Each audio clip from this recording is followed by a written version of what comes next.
का? हा उठलो. हा, आज आषाढी एकादशी आहे.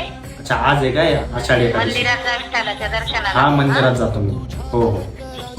अलंकापुरी आज भारावरी वसावारीचा घेतला पावला निया वाळवंटी तुझी सावली गळा भेट घेण्या अरे यार, याला भूक लागलेली. हा काहीतरी खाण्यासाठी मागतोय. माझ्याकडे पेढा आहे, पण मला पांडुरंगांच्या चरणी ठेवायचा होता. काय करू काही समजत नाही. जाऊ दे, माझ्याकडे जे आहे ते मी याला देऊन टाकतो.